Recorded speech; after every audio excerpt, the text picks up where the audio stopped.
जब भी आप किसी स्टार्टअप के बारे में सुनते हो या फिर सोचते हो, आपके दिमाग में एक ही थॉट आता है, यार इसका नाम क्या रखूं। और ऑनेस्टली ये थॉट आना गलत नहीं है, लेकिन ये सिर्फ 10% है ब्रांडिंग का।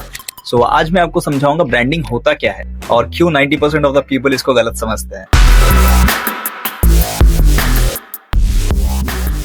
सो हाय, माय नेम इज प्रभात और मैंने अपना सॉफ्टवेयर इंजीनियरिंग का करियर छोड़ के एक स्टार्टअप करने का फैसला किया है।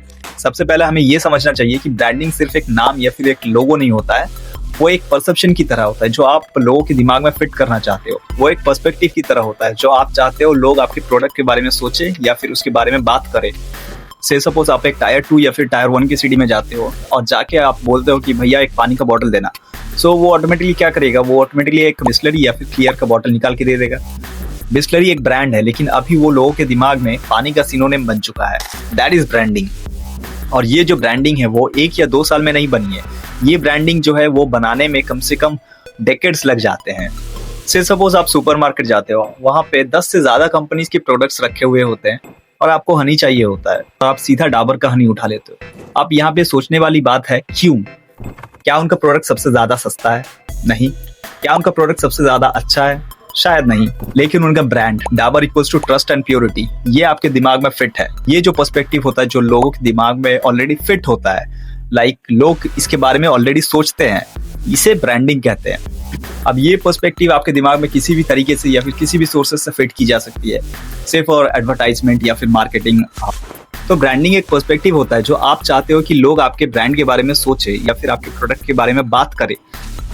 तो अब बात करते हैं नाम की। अपना ब्रांड नेम चूज करना भी बहुत इंपॉर्टेंट काम होता है, और जब भी आप चूज करो इन 3 बातों का ध्यान हमेशा रखना। और आजकल मार्केट में इतने सारे ब्रांड है कि कभी कभी अपना ब्रांड स्टार्ट करने से ज्यादा ब्रांड नेम ढूंढना मुश्किल हो जाता है।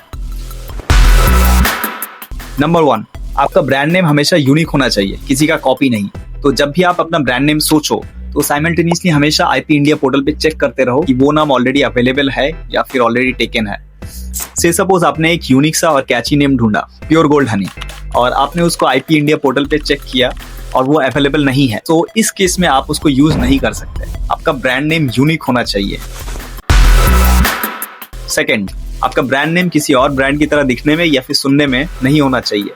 से फॉर एग्जांपल ओरियो, आपने OREO की जगह OREYO लगा लिया और आपने इसको ट्रेडमार्क फाइल करने में दे दिया, तो ये आपका ट्रेडमार्क कभी भी रजिस्टर्ड नहीं होगा। नंबर 3, जब भी आप ब्रांड का नाम सोचो तो हमेशा ये जरूर चेक करना कि आपका जो ब्रांड का मीनिंग है या फिर आपका जो ब्रांड का नेम है वो किसी और लैंग्वेज में कोई अब्यूसिव लैंग्वेज या फिर कोई स्लैंग्स तो नहीं है, बिकॉज इस केस में भी आपके पास चांसेस है कि आपका जो ब्रांड नेम है वो रजिस्टर्ड ना हो। एक और चीज जो 90% ऑफ द पीपल हमेशा मिस कर देते हैं, जब भी आप अपना ब्रांड नेम लेने की सोचो हमेशा उसका डोमेन जरूर चेक कर लेना, बिकॉज 90% ऑफ द टाइम ऐसा होता है कि जो नाम आपने सोचा है वो आपकी कंट्री में शायद यूज ना हो लेकिन किसी और कंट्री में ऑलरेडी यूज में हो। अगर रियल वर्ल्ड ब्रांडिंग की बात करें तो सबसे पहले मैं 2 एग्जाम्पल दूंगा। पहला है अमूल का। उनका टैगलाइन क्या कहता है? The taste of India. उन्होंने ये नहीं कहा कि उनका बटर सबसे ज्यादा सस्ता है या फिर उनका बटर सबसे ज्यादा अच्छा है। उन्होंने क्या किया? उन्होंने इमोशन सेल किया, देश का स्वाद, I mean the taste of India.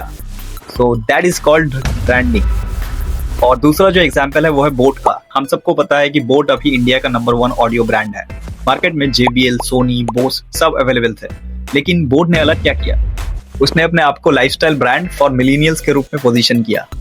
Affordable price plus cool aesthetics plus Indian identity, और इन सबको मिला के वो बन गया इंडिया का नंबर 1 ऑडियो ब्रांड। सो आज के लिए इतना ही। मिलता हूँ नेक्स्ट वीडियो में, तो जल्दी से फॉलो कर लेना और वीडियो को लाइक और शेयर कर देना। कल फिर मिलता हूँ, तब तक के लिए शुक्रिया, टाटा, गुड बाय।